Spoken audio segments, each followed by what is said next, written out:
नमस्कार, आप कैसे हैं? अच्छे होंगे? सभी को मेरे यूट्यूब चैनल में आपका बहुत बहुत बहुत स्वागत है। आप अच्छे होंगे, खुश होंगे, मस्त होंगे, स्वस्थ होंगे। आज मैं आपको एक विशेष उपाय बताने जा रहा हूँ। सभी मेरे दोस्त, सभी मेरे मित्र, सभी मेरे गेस्ट, सभी लोग जुड़ जाएँ और बताऊँगा मैं आपको सनातन धर्म के बारे में और वह बात जो आप बहुत कम जानते हैं। गरुड़ पुराण में भी यह बात कही गई है। एक छोटी-सी बात मैं आपको बताने जा रहा हूँ। आप सदैव भक्ति के मार्ग पर चलें। जब कष्ट में हैं, संकट में हैं, प्रभु के शरण में जाएँ। आपकी सभी बाधाएँ, आपके सारे कष्ट दूर होंगे।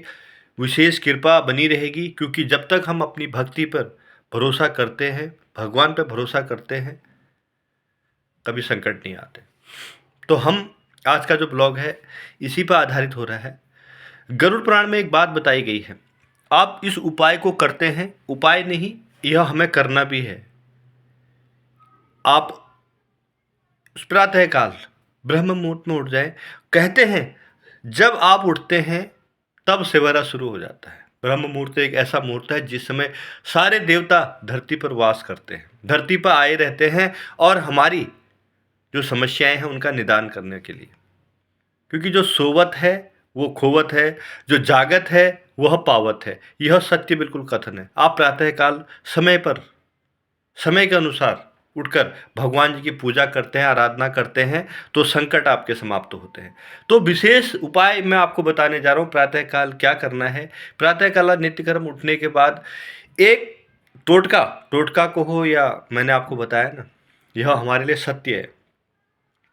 प्रातःकाल आपको गाय माता के दर्शन होते हैं। गरुड़ पुराण में कहा गया है गाय माता के दर्शन होते हैं तो आपको 33 कोटि देवताओं के दर्शन हो गए। गौ माता, गाय माता में सभी 33 करोड़ देवताओं का वास है और वह कभी भी आपको बिगैर आशीर्वाद दिए जाते नहीं। तो आपके दरवाजे पर आ रहे तो समझ लो आपके पास 33 कोटि देवता आ रहे। पहला निवाला आप पहली रोटी बना रहे तो वह गाय के लिए बनाएं और यह जरूर रखें कि स्नान इत्यादि करने के बाद ही यह ग्रास या खाना आप भोजन तैयार करते हैं तो पहले भगवान के नाम से ही आप निकालें, अपने पितरों के नाम से निकालें, अपने माता पिता, स्वर्गीय माता पिता, अपने ताया ताई, उनके नाम से निकालें। और गाय आ जाती है तो पहला भोजन गाय को दे दें। उसमें सभी देवताओं का, सभी पितरों का वास होता है। आपने देखा होगा जब आदमी मर जाता है, जब आदमी की मृत्यु हो जाती है तो पहले स्थान गाय का ही आता है कि गाय की पूँछ लगाओ और गाय की पूँछ से जल छिड़का जाता है। शुद्धि, मन शुद्धि, तन शुद्धि, आत्मा शुद्धि, सब गाय से शुद्धि। तो आप क्या कर रहे हैं यह महत्वपूर्ण है। आप क्या करने जा रहे हैं यह भी महत्वपूर्ण है, मगर आप क्या नहीं कर रहे हैं यह बहुत ज़्यादा महत्वपूर्ण है। आप जो नहीं कर रहे हैं वही गलत कर रहे हैं। माने, जाने और पहचाने। संस्कृति सनातन में रह रहे हैं तो आपको यह उपाय करने बहुत ज़रूरी है। फिर हमारा सनातन धर्म बेकार है। मैंने टीका लगा रखा है, ऐसे ही नहीं लगा रखा है। मैंने यहाँ चंदन लगा रखा है, शीतल शांति, मन को शांति मिलती है। प्रातःकाल उठ जाते हैं तो मन बिल्कुल शांत हो जाता है। मांस मदिरा को त्याग दें, गाय का पूजन करें। आप प्रातःकाल आपको गाय मिलती है तो गाय के खुर को आप जरूर देखें, इससे धन की प्राप्ति होती है। माँ लक्ष्मी का वास होता है। गाय के खुरों को आप देखते हैं, प्रातःकाल दर्शन करते हैं तो घर में कभी धन संपदा की कमी नहीं रहती। घर में धन संपदा बनी रहती है, कष्टों से मुक्ति मिलती है, संकट जो आपके घर पर आए हुए हैं वह दूर होते हैं, लक्ष्मी माता घर पर आती है और जो घर की नकारात्मक शक्तियां हैं वह दूर होती हैं।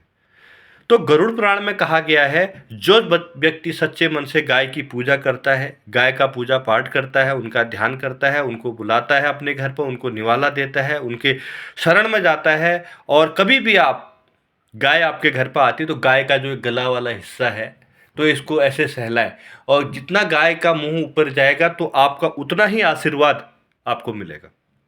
कहते हैं गाय का मुंह ऊपर जाने का मतलब है गाय आपके लिए आशीर्वाद मांग रही है और भगवान से सभी आशीर्वाद आपके लिए मांग रहे हैं कि इनका सब अच्छा हो जाए, भला हो जाए। तो यही जीवन का सार है, यही जीवन का लक्ष्य है। जब भी हम संकट में हैं, कष्ट में हैं, परेशानी में हैं तब तो हम भगवान को याद करते हैं। जब हम सुखी होते हैं तो हम छोड़ देते हैं। कभी भी ऐसा ना करें, क्योंकि जीवन उन्हीं का दिया हुआ है। हम तो माटी के पुतले हैं और माटी में ही चले जाना है। और सच मैं आपको बताऊं, गौ माता का आप आशीर्वाद पाना चाहते हैं तो मैंने आपको बता दिया, पहला ही एक ही उपाय है गौ माता का। आपके घर पर गौ माता आ रही है तो उनका पूजन करें, और उनका पूजन करने के साथ साथ उनको गले को ऐसे सहलाएं। जितना आप गले को सहलाएंगे उतनी गौ माता प्रसन्न होगी, उतना ही घर में सुख समृद्धि बढ़ेगी, घर में संकटों से मुक्ति मिलेगी और गौ माता का आशीर्वाद बना रहेगा। तो यह रहा मेरा आज का ब्लॉग। गरुड़ पुराण में यह भी कहा गया है, जो व्यक्ति जो सच्चे मन से गौ माता का स्मरण करता है, उनको भोजन कराता है, उनको ग्रास कराता है, उनकी सेवा करता है, उसे जीवन में कभी कष्ट नहीं आता।